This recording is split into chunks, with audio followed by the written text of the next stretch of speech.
Hi, I'm Eric Ostro. Live at the Lortel is about to start. For Season 2, While Theaters Are Dark, we are discussing with our guests their thoughts on the reckoning the theater community is facing for systemic racism and their vision for the future of the American theater. To broaden our perspective, I am sharing my platform with co-hosts from the BIPOC community. We offer these conversations to help us learn and to start the healing process. Good evening, everybody. My name is Eric Ostro. I'm one of the hosts of Live at the Lortel.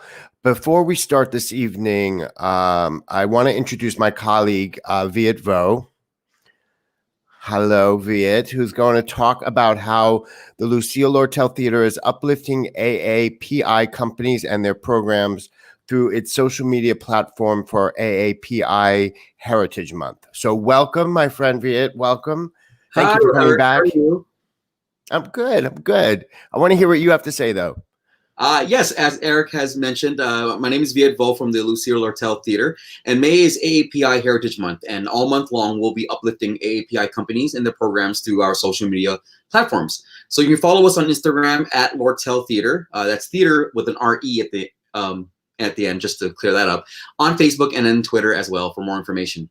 I also want to invite you, as every Friday this month, I'll be interviewing members from our AAPI community on our IG account at Lortel Theater. It's IG Live and this week's special guest is JG Makabukai.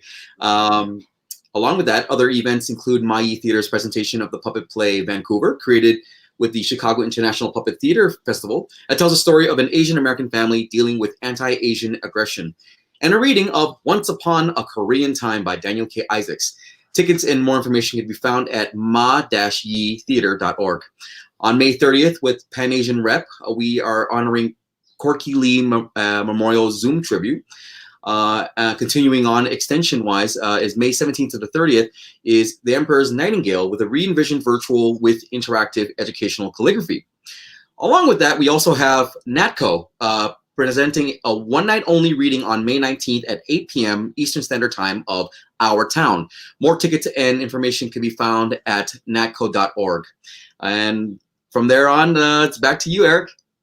Well, I just want to say what a great interview you did with one of my favorite artists, Francis Ju, last week. It was wonderful. And you can still watch that interview on Instagram. So thank you for it. It was wonderful. It was great. Thank you, Eric. Thank you so much. It was an honor. Well, have a great night. You too. Okay, let's get to our show this evening. I'm going to bring up my dear friend and co-host for the evening, Miss Joy D. Michelle. Joy, good evening, my love. Hi, darling. How are you? How are you? I'm fantastic. I'm excited for our guest today. Me too. You look magnificent as always. Thank you, but tonight especially good. You. You want to introduce our guest? You want me to? Sure. You go. Oh, no, go you ahead. go right ahead. I know you're prepared.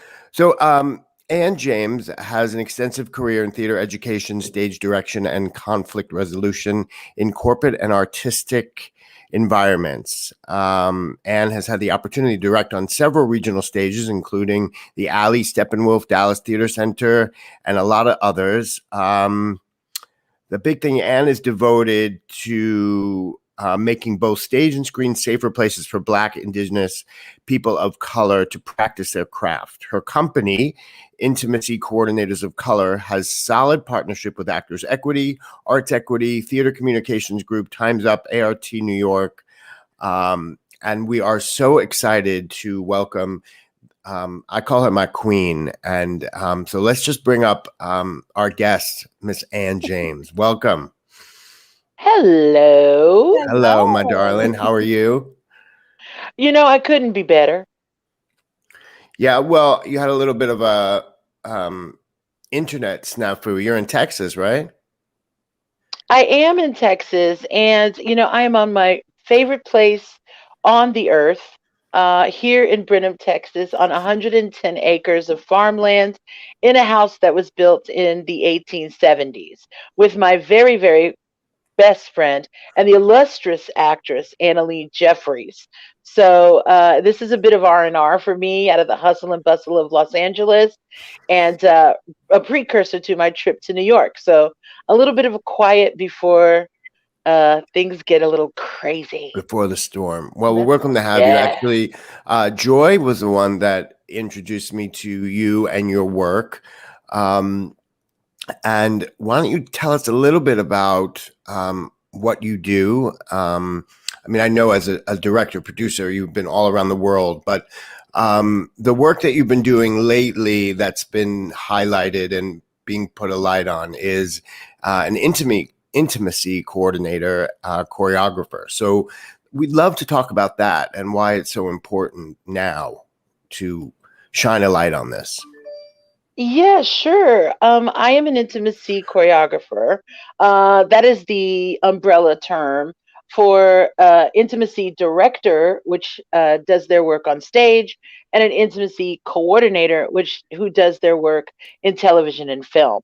So we're all intimacy coordinators, and what that means is that we move into spaces in the entertainment industry to create safe and brave spaces for actors to stay within their consent and boundaries while still giving the director what they want to create artistically with these actor bodies. So it could be sexual choreography around either sexual violence or intimate scenes of love.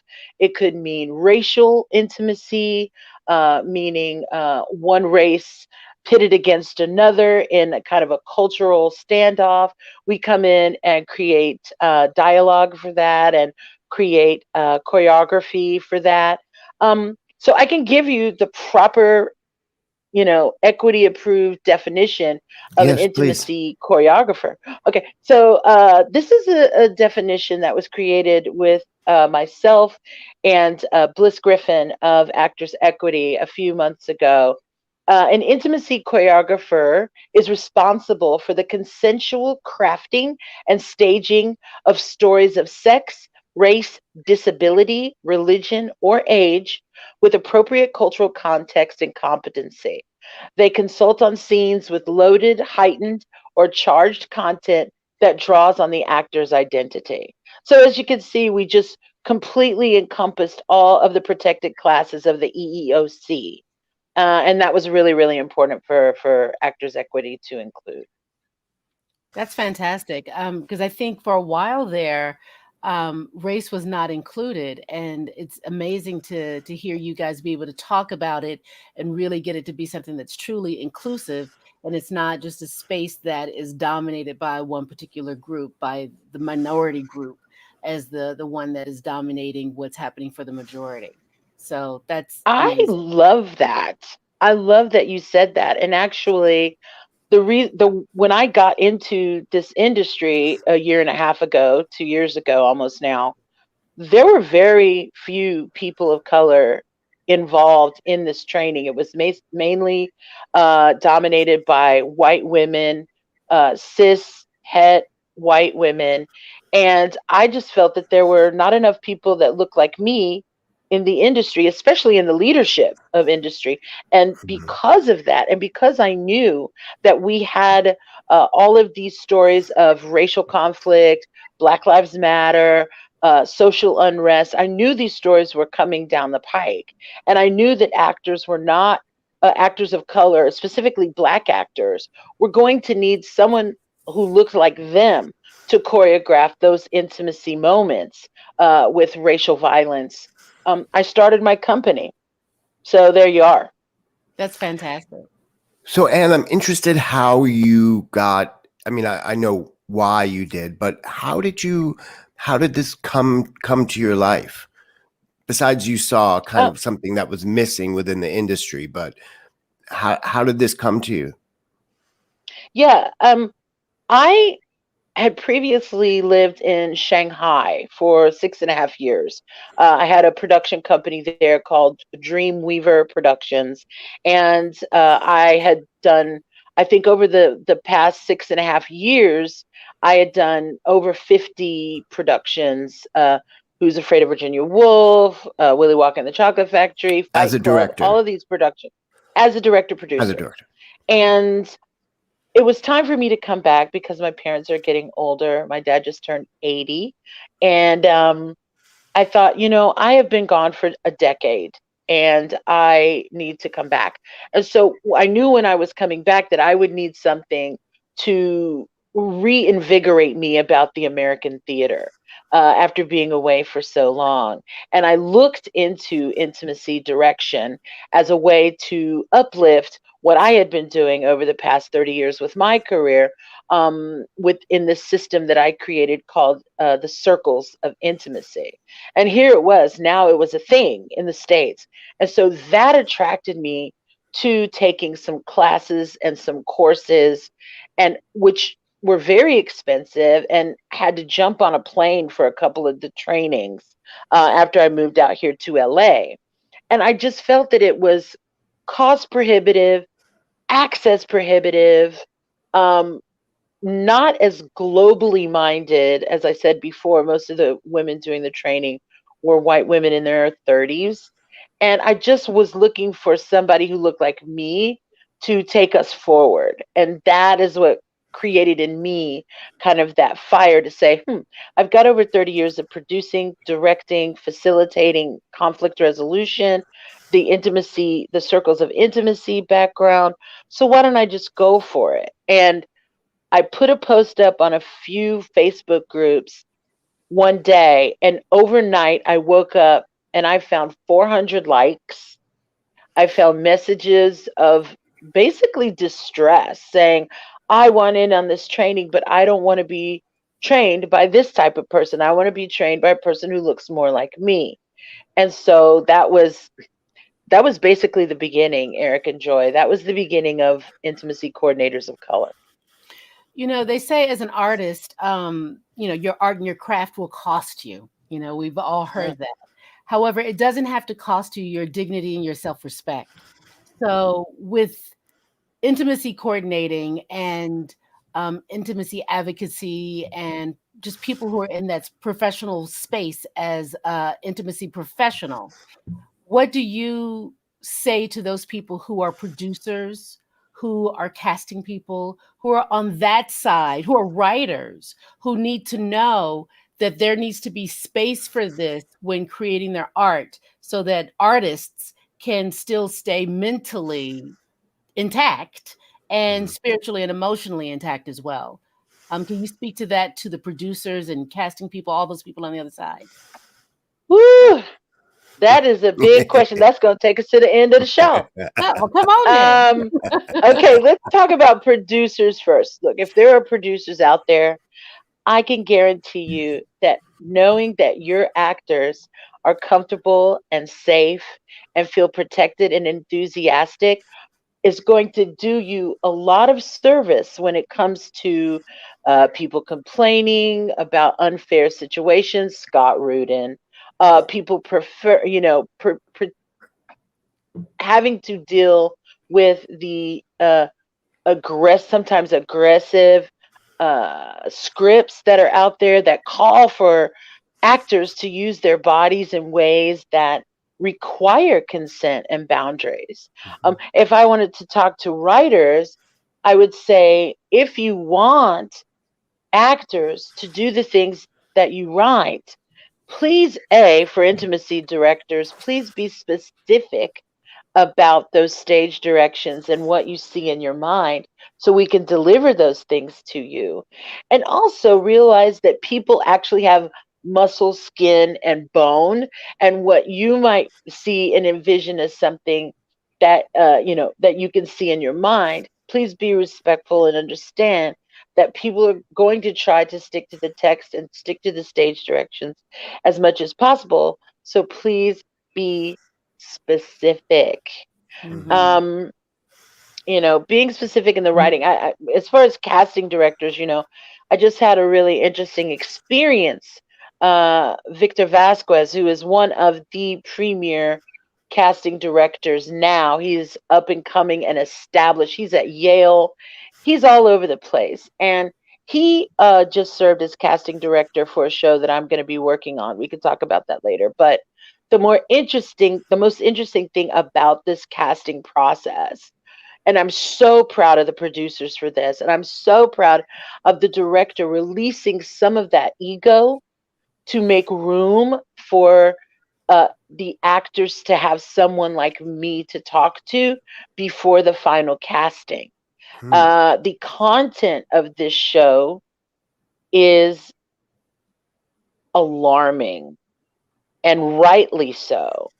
And so before the final offers were made, the casting director, the producers, and the directors thought it would be a good idea to have me talk to those final selections first before making the offer, just to talk about the content and get their boundary level, get their consent level. You know, boundaries can always change, but I felt that it was quite remarkable. And I think it's the first time that such a deep conversation happened about the content before a casting that there has been in the history of theater. So that was really, really exciting to become a part of that final decision.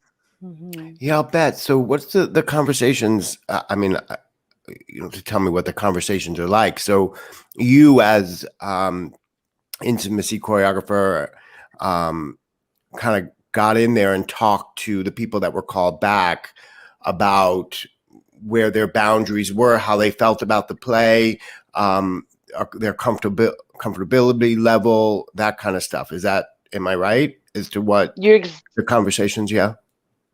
You're exactly right, Eric. That's exactly what happens. You know, part of our job as intimacy choreographers is to speak separately to the actors in a different format than with the director in the room, because, of course, we're there to strike a balance in the power dynamic in that relationship.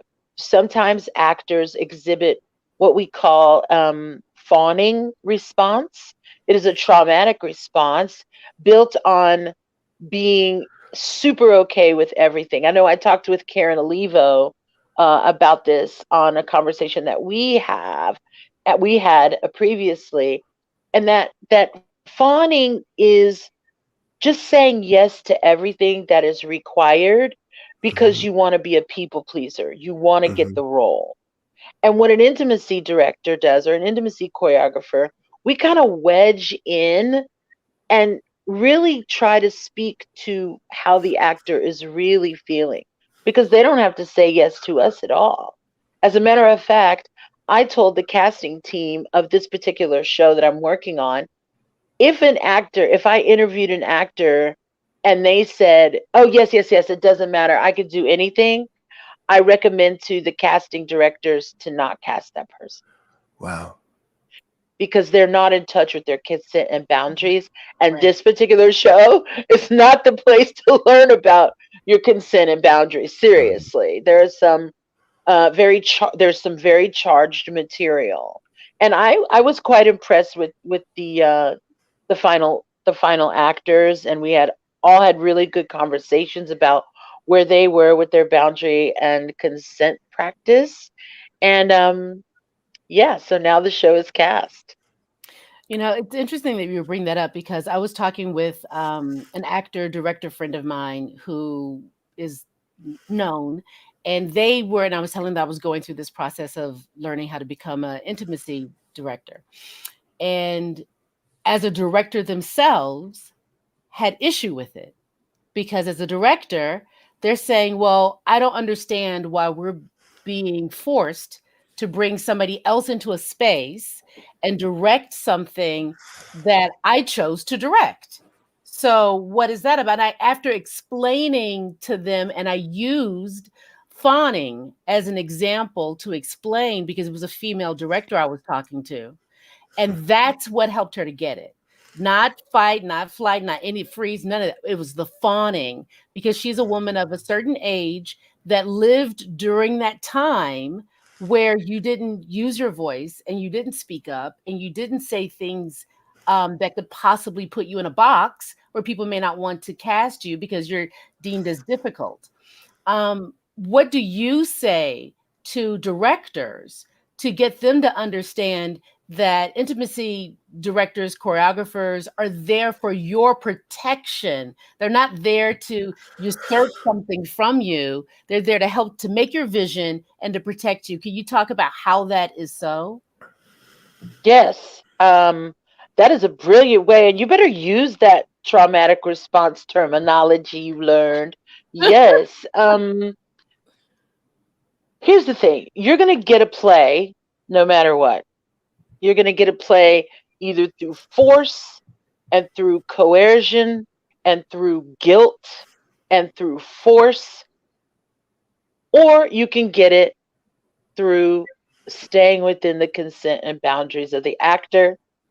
One way leads to actors feeling less than, feeling controlled, feeling out of control, which causes things like sexual addiction, addiction to alcohol, addiction to drugs, pills, uh, disruption and dis-ease within the actor, and it will either eat that actor up or that actor will leave the business. If you work with an intimacy director in these cases, you are leaving the process and well, you are entering a process that is holistic in design, using the very, very best that the actor has to offer and give, and staying within their consent and boundary practice. You're going to get an even better show. And most importantly, that actor is going to leave your production enthusiastic and joyful about their next project. Yeah. So, which would you prefer? Yes. This Have is the you got? question that I ask directors. This is a question I ask directors when they get. I'm a director too. I'm not so sure that I would be so happy about someone coming in and getting to choreograph the juiciest bits of the play that I Right. selected. But here's the thing: actors are different now. We've been through a pandemic now. The situation and the content are pushing boundaries and they're pushing the envelope of theater. I would much rather have someone at my side that I could say, hey, uh, these actors don't really want to be touched in this way today, or what should I do? I would much rather be there at the director's side, not taking up space that the director occupies, but adding additional space for the actors to thrive. So, Anne, when you're in a room with the director and the cast and the actors, I'm very interested about your process. Is it, and I guess it would really depend on the cast and the director, but is it a lot of notes after? Is it helping with the choreography of perhaps a sex scene or a fight scene? And are those completely, is it a collaboration between you and the director on those, the fight scene and the sex scene, or the talking about, a subject that's very uncomfortable? How is it that you work in the room? I'm interested how an intimacy choreographer works the room. That's a great question. Usually when we're brought into a project, it can happen one of two ways. One way is a director or producing company is thinking about doing a script. They realize that there is some charged material in that script. And so their intelligence leads them to reaching out to an intimacy director to look over that script and kind of break it down intimacy wise to see where they feel they can help that team create a beautiful show. So sometimes it starts right at the beginning of the process. Mhm. From the beginning, we are at table, we talk to the actors. This time, I talked to the actors before they were even cast, which is really great. And we go in those particular scenes. Some people think that intimacy director is there every day. This is not the case. Intimacy director comes in to help facilitate the bringing to life of the intimate scenes in a production. Other than that, we're out of your way.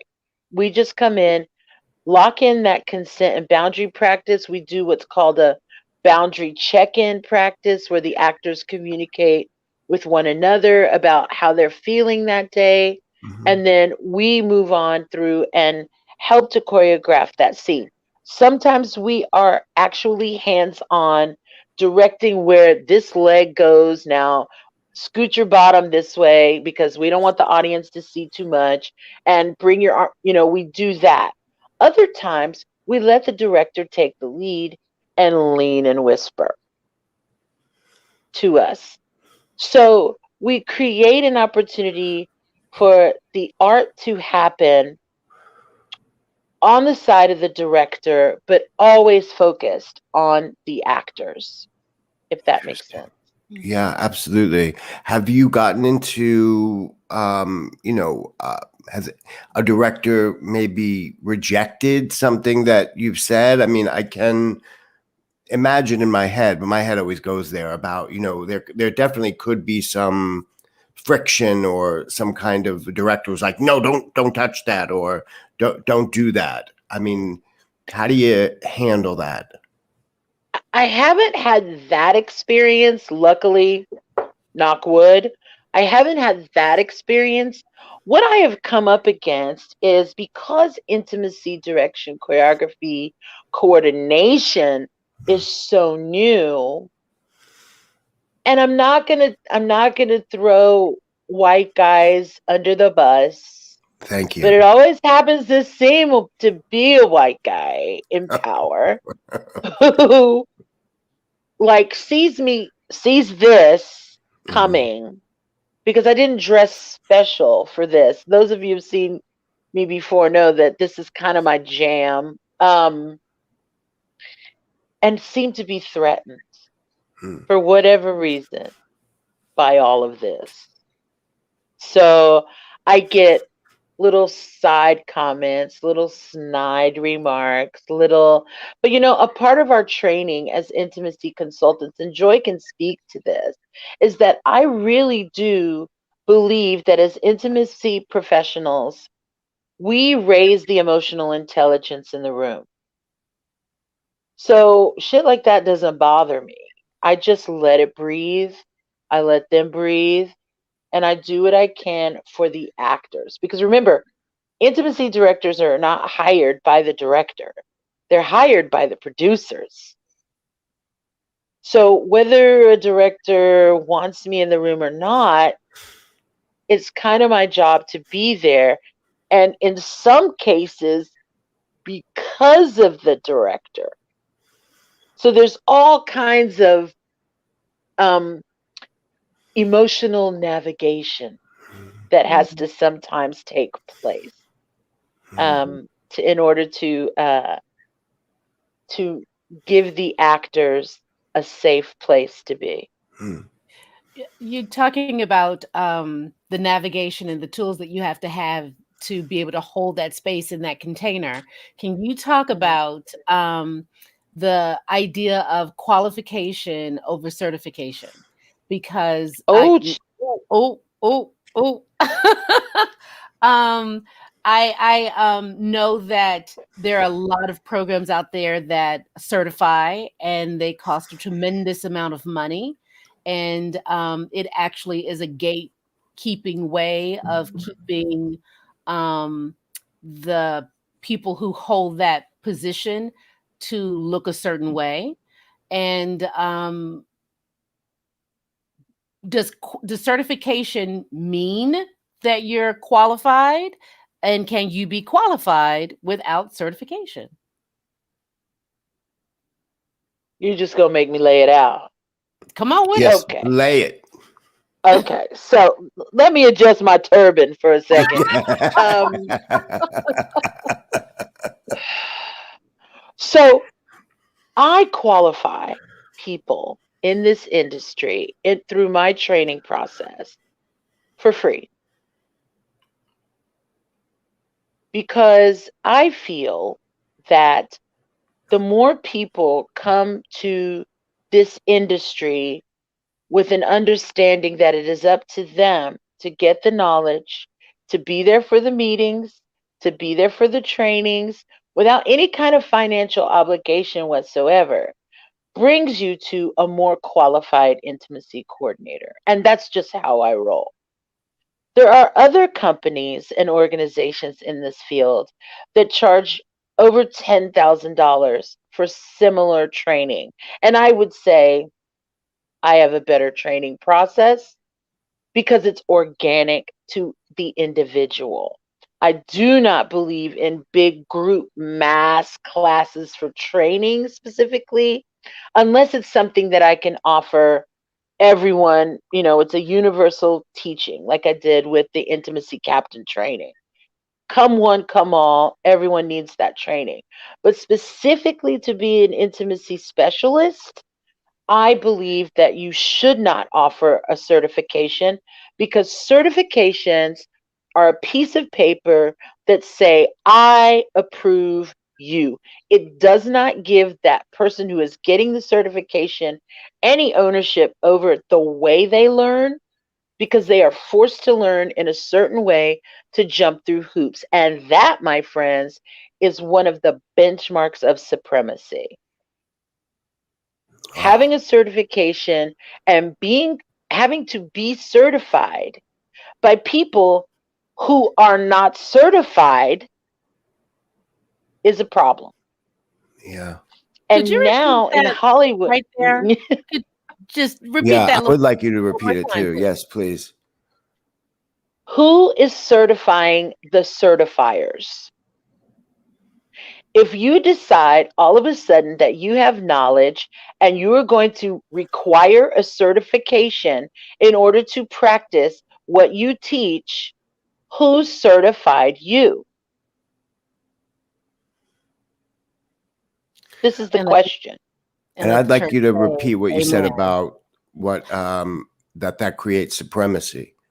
That's what I want you to Yeah. repeat, that part. So anytime you have a system where in order to receive a validation, you get a piece of paper that is built on keeping some people out Hmm. and allowing the certain type of person in, someone who can afford your training, someone who can fly across the country for your training, someone who is word heavy reading.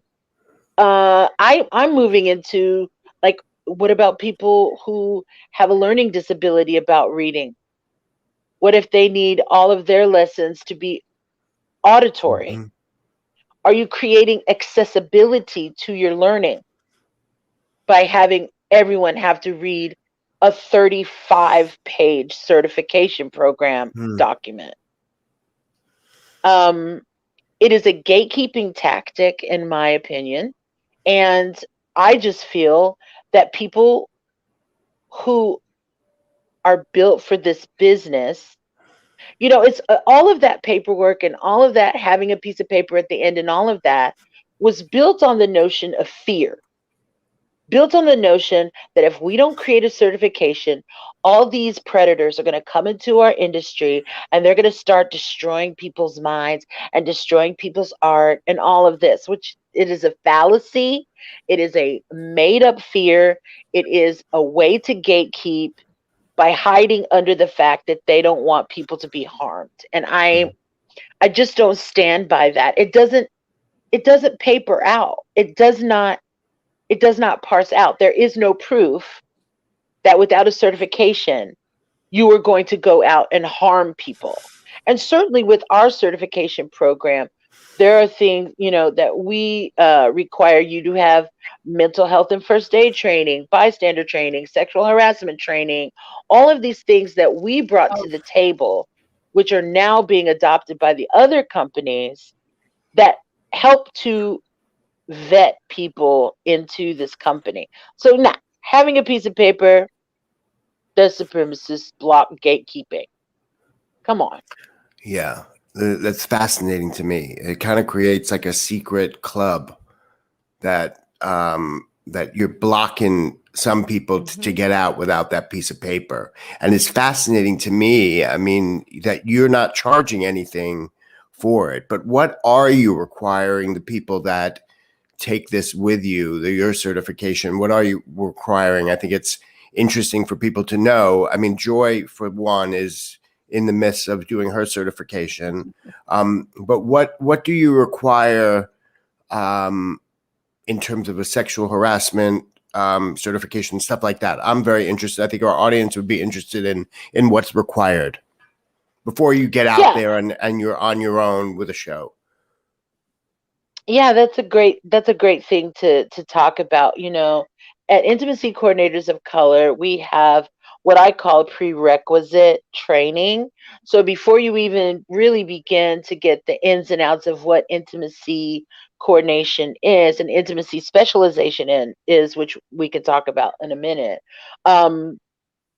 you must take a training and be get a certificate in mental health and first aid training.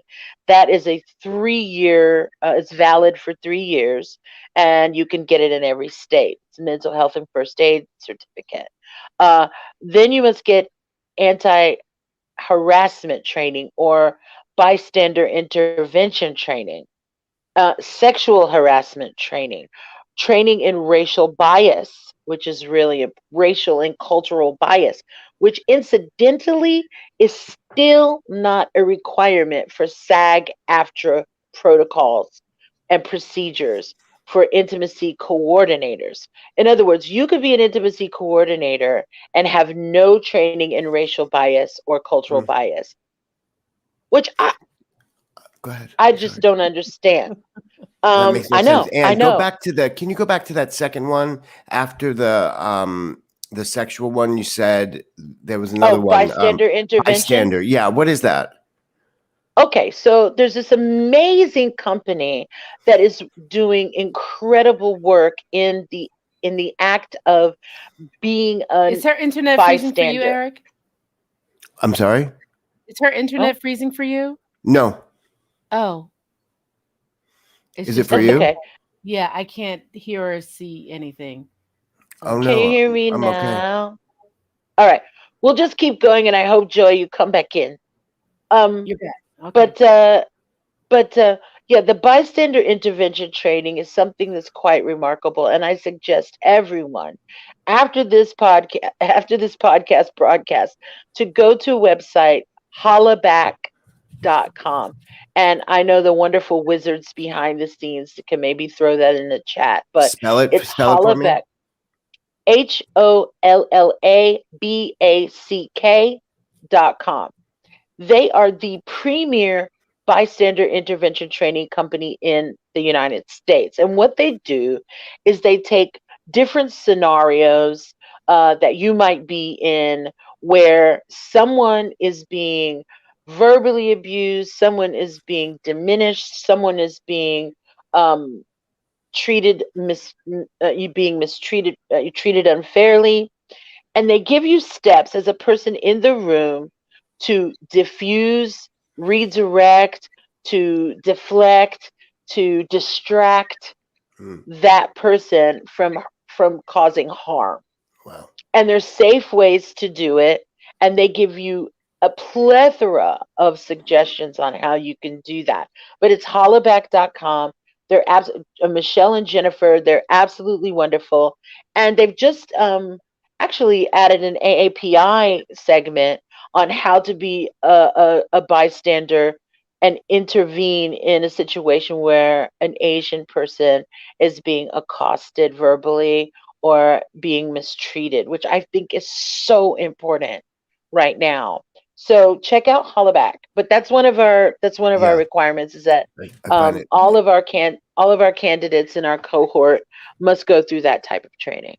Okay. It's and very then finish the rest. Sorry. Yeah, as an amalgam. Go ahead, Joy.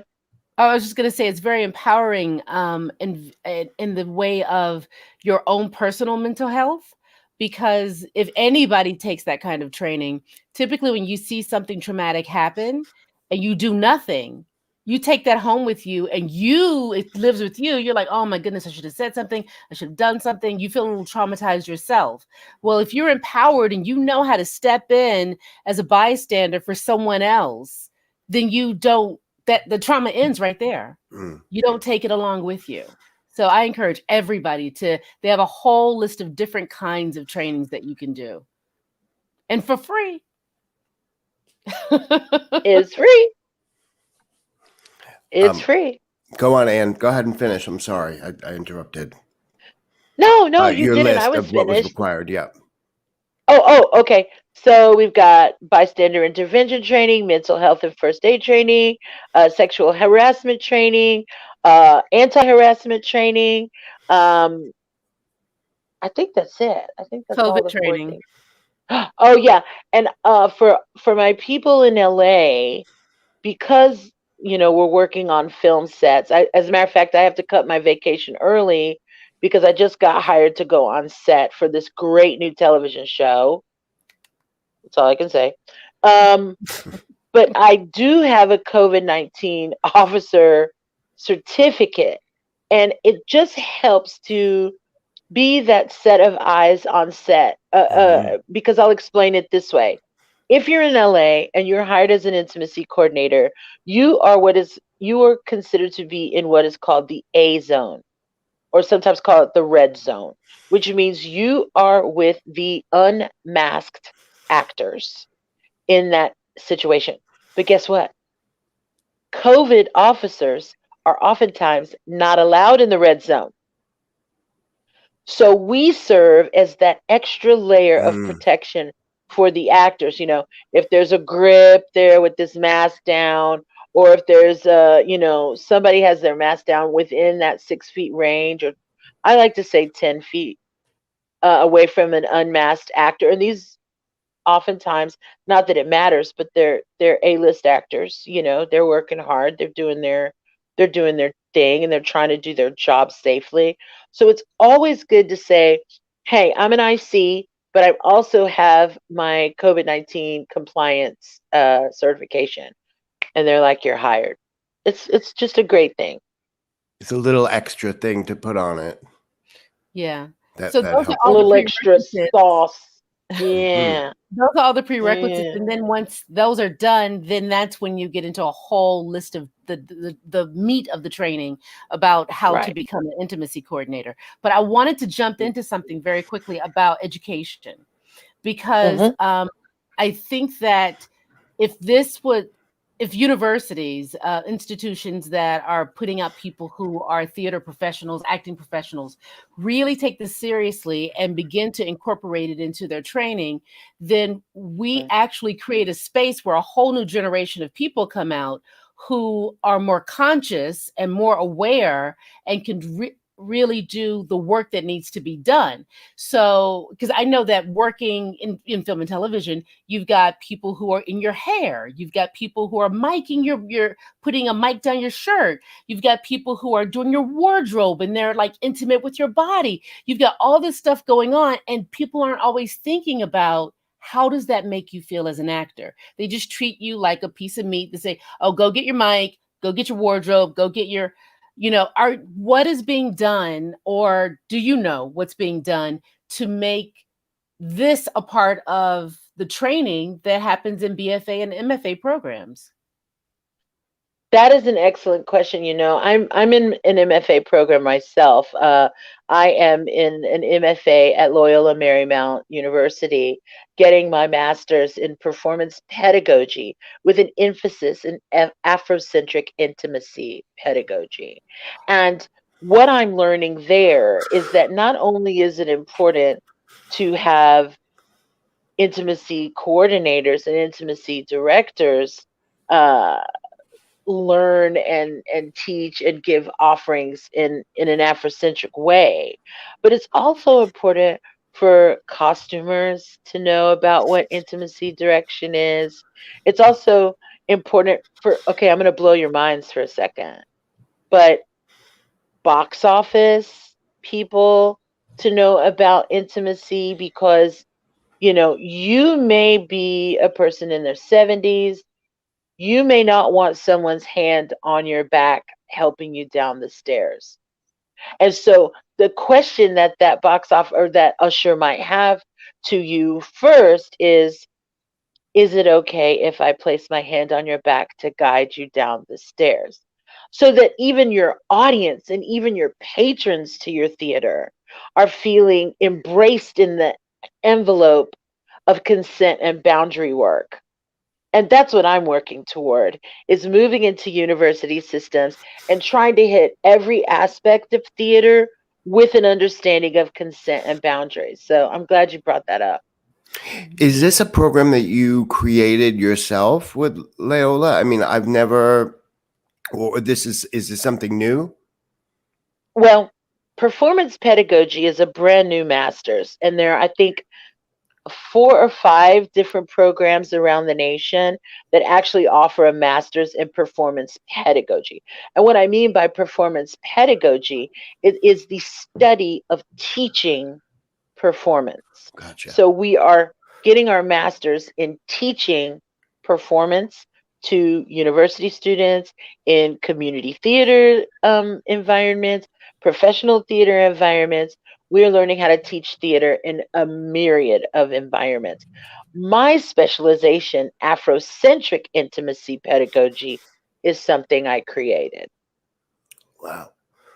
Fascinating. I mean, and that they, such a progressive school that they've let you, pave the way to do this. Incredible. I mean, my professors are incredible.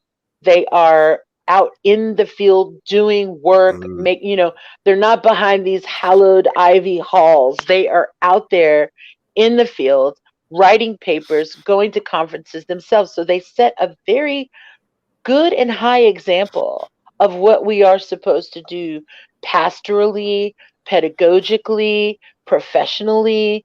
I couldn't have asked for a better group of professors, and the dean of my school is amazing, and also the head of the master's program, Kevin Wetmore, is incredible. That man has so many plays in his office. I don't even know how he gets to them all, but just incredibly intelligent people who are tasked with teaching our cohort, and I feel very blessed to be there. Go Lions. I've been reading a lot about intimacy coordinators this week, and I'm very fascinated about what you do now. And I was reading an article about Audra McDonald working on Frankie and Johnny, and how much her intimacy coordinator, because she spends a lot of the play almost all naked. Same with Michael Shannon. She said that she could not have gotten through it without the intimacy coordinator. What is your process in when you're creating an intimate scene like that for actors? Do you have a process of going in, whether it's a sexual scene or a very violent scene, or is it is everybody out of the room? I mean, do you have a certain process that you go through? Yes, there is a very detailed process that we go through from table, actually. So, the first thing that I have to say, overarching about this process, is that we move at the speed of trust. Hmm. So, we move at the speed of trust. The theatrical complex has been built on a business complex, it is show business with business being capitalized. So the idea of this time is money, let's go, go, go, go, go, has often brushed and washed actors under the bridge. When the intimacy director comes into a process and say there's a lot of nudity, okay, we would never ask those actors to be nude before tech, before tech rehearsal. So we may start in their street clothes. And okay, then maybe a week out of tech, we start removing layers. And the costuming, if it's brief nudity, it all depends. It all depends. Um, but there are things like modesty garments, things that cover the outward and Hmm. internal genitalia, depending on how you identify and what you have. So there are modesty garments that can hide those areas and still you appear to be nude. Sometimes you don't have the grace of having those garments and the actor is nude. But the only way those rehearsals would be happening in with nudity involved is in on a closed set or a closed rehearsal room. That means me the actors, the director, the stage manager. That's it. So the first time those clothes come off, which is a very sacred moment in my imagining as an Afrocentrist, the body is sacred.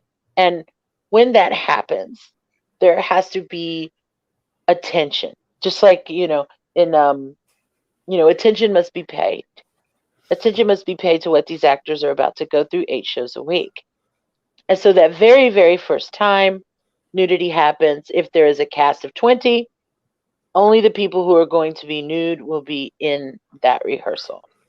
As we move into tech, and of course, other actors are involved, other crew members are involved, we have different ways of masking that nudity until the lighting designer needs to see skin. Because oftentimes it's the lighting designer that needs to see the bounce of light, that needs to see shadow, of the skin, that needs to see all those things. And then immediately after that scene is over, the actor should be handed a robe. That is in the process of the agreement with the actors in the what we call a nudity rider. So there's a robe that happens right after that after the scene, the tech of that scene is over, and also during performance, there is a robe to get that person to the dressing room. So we're trying to diminish the exposure to what happens in the play, so that you don't have a bunch of naked people walking around backstage. Right. With the So yeah, theater, there's a process. with Go the ahead. theater about to, with the country opening very soon and us getting back to theater, I'm sure there are people that are listening right now who are thinking, this is important. I would love to be a part of this. I'd love to be a part of this wonderful transformation that's happening. However, I don't want to be an intimacy coordinator or a director or professional. I don't want to go through that training, but I do want to be a part of helping. I know that you have intimacy captain certificate that you offer for people in the theater who might want to have that kind of knowledge. Can you talk about that a bit? I would love to talk about the intimacy captain training. Just to give it a little bit of context and make it something that is a little bit easier to understand. The intimacy captain serves a purpose much like a fight captain or a dance captain, meaning a choreographer, a dance choreographer will come in, choreograph the piece, set the piece on the actors, and then go to their next gig. Same with a fight director. They come, they choreograph the fight, and then they go. But before they go, they appoint someone to be the fight director. Same thing with the dance captain. The choreographer entrusts someone in the cast to serve as the dance captain. This is the same thing. While an intimacy professional is working with the actors on the intimate scenes, the intimacy captain is right there with them, taking notes on notation, taking notes on the boundary check-in practice, taking notes on the intimacy call and what that calls for, so that when that intimacy professional moves on to another gig, someone is there to hold that IP down, there to hold that intellectual property of that intimacy professional down, just in the same way as a dance captain or a fight captain would. And it also creates a safe and brave space for the actors to run that intimacy before each rehearsal, or before each rehearsal or run, or before each performance. Just like a fight call or a dance call might be before a performance. And the stage manager doesn't have to be there to monitor it. They can go off and do the stage managerly things. The reason why I created this intimacy captain gig, this training, if you will, is because I love stage managers. And I know and believe that when we get back open again, that stage managers are going to have a whole heap of new procedures that they will have to unpack and deal with pertaining to COVID. And so, in order to help them do their job with more grace, I thought that an intimacy captain might be something to help alleviate and share the load with stage managers as we open back up again. So, yeah, I've done 2 trainings so far. It is a certificate that you can get after, not a certification, but a certificate that you can get after a 3-hour training. It does not make you an intimacy professional. It makes you an actor who can serve as an intimacy Mhm. captain on any show where you're not involved in the intimacy. So you're just handing it over like a dance captain would, or right. And the time goes by so quickly, and we are, in the middle of the biggest fight in our country is ever experiencing, and we've had an awful year with the deaths of so many Black men and women, and just what's going on in the theater, and you and I interviewed Karen and Eden a couple of weeks ago, which I thought was so enlightening, and what you guys talked about, and how we kind of can take the process of dismantling and then building back up, and what we need to do. I'm glad that Joy and I had the opportunity to interview just you, because I would love to get your point of view about where we need to go as theater to get to a place where everybody can be okay. I'll say this about that. It doesn't cost a nickel to be kind. And what I mean by that is, I started this industry. Don't make me cry. Okay, hold on. Let me get my shit together. I like a good cry. I started in this industry. I started in this industry as an actor, and I love actors. And when I became an actor director, I made a promise to myself that I would always direct as though I was in the show and how I would be treated, because I went through some brutal directors. As a matter of fact, I learned how to direct by not doing the things that, uh-oh, we lost our electricity. Oh, Isn't that something? Hold oh, on, I might have to, yeah. Oh, can you see me like this? Is I this can see, better baby. lighting? Yeah, we can see Yeah, you. Is it Okay, still I can we're see you. almost finished. Yeah, the electricity just went off. That's so funny. But yeah, it's a great way to finish. But yeah, let me just move my phone. see, and you see what happens when you speak truth to power? Can you see me? Ah, no, the power just took it over. Okay, let me see if I can get light on me. There we go. I'm just gonna move my phone for a There second you and go. I can finish. see you. Can There you you see go. me? Lovely, Yep. lovely. Can you see me?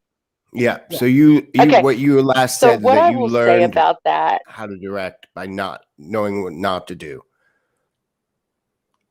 yeah, I learned how to direct by watching directors direct very poorly and treat people very poorly. And what I can say about us as we open back up together is that these stories are going to become going to be coming at us from a whole different perspective. They're going to be stories of freedom, they're going to be stories of injustice, they're going to be stories that involve the global community like we've never seen before. And unless we can get to the fact that time should be kind to the actor, we won't learn what we need to do in order to make Mm, this industry better.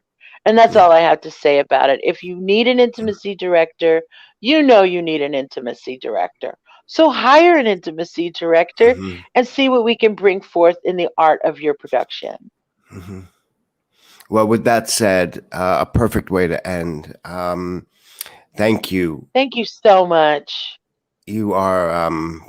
I'm so glad Joy introduced us, and the three of us have formed a bond, which I feel very close to you, Anne, now, and I'm very grateful for that. And that's our Same here, show. Eric.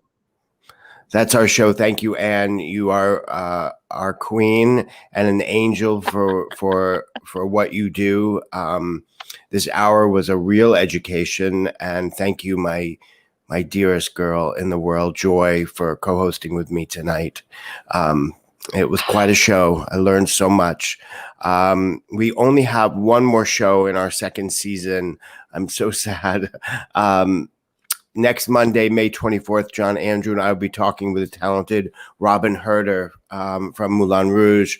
Robin was nominated for a Tony for her performance as Nini in Moulin Rouge, the musical, and how wonderful it is to be able to say Moulin Rouge will be open again on Broadway 4 months to the day from 4 months to the day from our interview on Friday, September 24th. I hope everyone out there is ordering their tickets for the fall when live theater returns.